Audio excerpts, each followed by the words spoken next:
స్టూడియోలో మనం breaking news చూస్తున్నాం.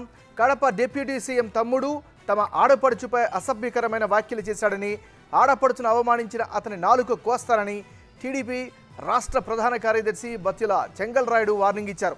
అన్నమయ్య జిల్లా రాజంపేటలో టీడీపీ జయహో బీసీ సభ ఘనంగా నిర్వహించారు. స్థానిక ఆంధ్ర కళ్యాణ మండపంలో ఏర్పాటు చేసిన ఈ మీటింగ్కి పెద్ద సంఖ్యలో టీడీపీ నేతలు, కార్యకర్తలు హాజరయ్యారు.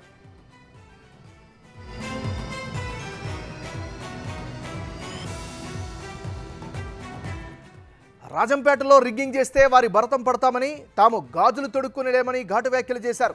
రాష్ట్రమంతా వైసీపీ దాడుల గురించి రాస్తుంటే ఇక్కడ మాత్రం టీడీపీ నేతలు వైసీపీపై దాడి చేశారని రాయడం ఆనందంగా ఉందని చెప్పారు.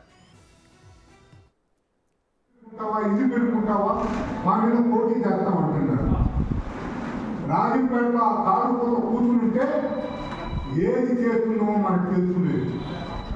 వాడి నాయకులు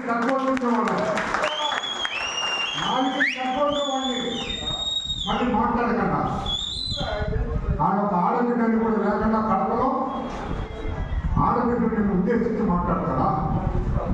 మన పార్లమెంట్ సభ్యుడిని చూసి ఏం చేస్తావు, పోటీ చేసేంత మొగోడు నువ్వు తరుముకుంటే ఆడబడిపోతావు అంటాడు. అంటే వీళ్ళు తరుముకుంటే పరిగెత్తేదానికి మేము ఉన్నామా? ఎవరు భయపడేవాళ్ళు లేరు. ఒక ఆయన అంటాడు, ఆయన కానీ అభ్యర్థి అయితే 9 గంటగా ఎలక్షన్ అయిపోతుంది అండి రాజంపేట. మేమేం గాజులు తొడుక్కున్నాం అలా చంద్రబాయు ఊరికి తిరుగుతున్నా పని చేస్తాం. చంద్రబాయు కావాలి కాదు, 3 చంద్రబాయు